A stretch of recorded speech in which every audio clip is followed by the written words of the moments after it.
Hey everyone, welcome back. This video contains minor spoilers for the new My Hero Academia movie, World Heroes Mission. So, I just got back home from seeing the movie and I think it was pretty good. That's it. I think it was just a pretty good movie.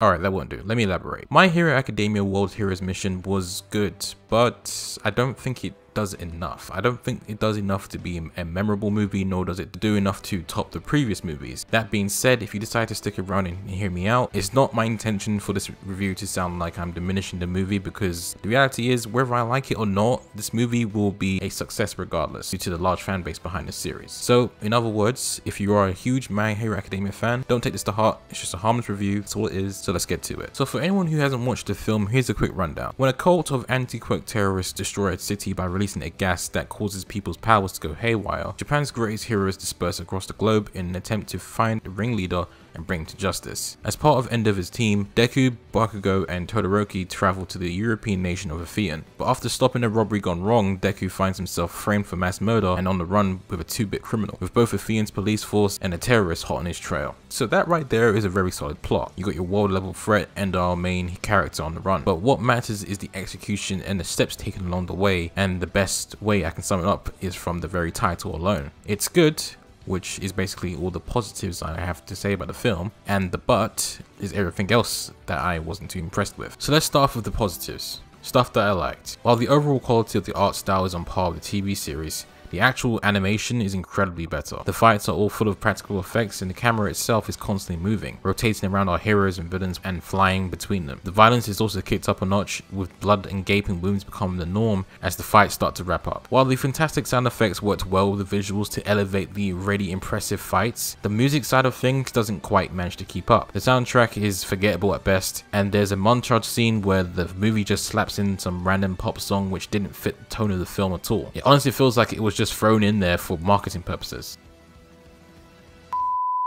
The downside, and please hear me out. In my eyes, the previous movies are held in such a high regard due to the improvement in quality, expansion on the My Hero Academia lore, and the development of these superpowered teens, putting them into situations that cause them to grow as both people and heroes. Rising Heroes did this best due to the plot setup and the eventual conflict. This movie does none of that. Now don't get me wrong, Deku being framed for mass murder is a solid plot. I remember way back when the first trailer was released and everyone's reaction to Deku getting framed was wait, whoa! What the f? So it was definitely an attention grabber. Not to mention the new stealth suits look fucking sick. Too bad they only wear it once. But my point is, these things don't last and the opportunities that present themselves are always missed. What really undercut this side plot was the fact that none of the Japanese heroes believed even for a second that Deku was guilty. It's not as if throughout the film this doesn't affect Deku in any way, since he's had to hide his face in public. But what could have made this far more interesting is if the pro heroes don't all trust Deku, let alone not knowing him that well. Some of them could doubt Deku and think maybe he has a part to play with the terrorists. This as a result could cause friction between the heroes and make things way more intense. On one hand, they have to focus on finding the bombs around the globe, while also considering whether in fact they can really trust Deku. While it's nice to focus on a new character and their quirk not being as useful in a superhero sense, Rhodey just isn't that interesting of a character. He's basically just around to be inspired by Deku to turn over a new leaf. And like with Melissa, Mahuro, and 𝗧𝗪𝗜 in the previous movies, it's hard to truly care about Rhodey, as the chances that we will see him again in any meaningful role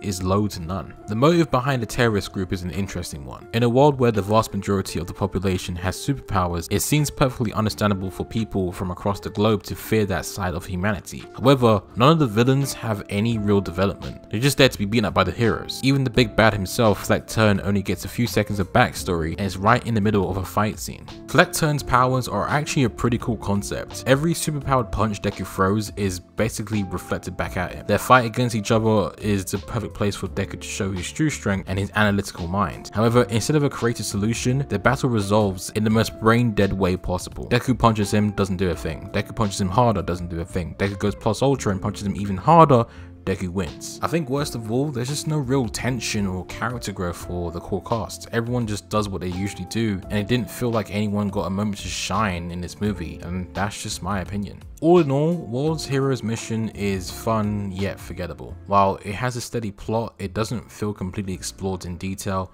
and feels wasted on a story with no lasting consequences. Villains are underdeveloped and there is little tension. If you're looking for a captivating plot or any kind of character growth for these young heroes, you won't find it here. However, if all you want from a My Hero Academia film is to watch Deku and Bakugo and Todoroki beat up the ever-living crap out of some supervillains, then you'll probably have a fun time. Overall, visually stunning fight scenes and a solid plot. However, no real tension nor character development and forgettable villains. That's all I have left to say. This turned out way more negative than I thought it would be, but the best I can do is just be brutally honest. I wouldn't say this film was a letdown, but it did fail to live up to the previous films. But anyways, I'm done talking. Let me know what you think in the comments below. Did you enjoy it? Did you not? Let me know. If you enjoyed the video, leave a like, follow me on Twitter, and I'll see you next time. See ya.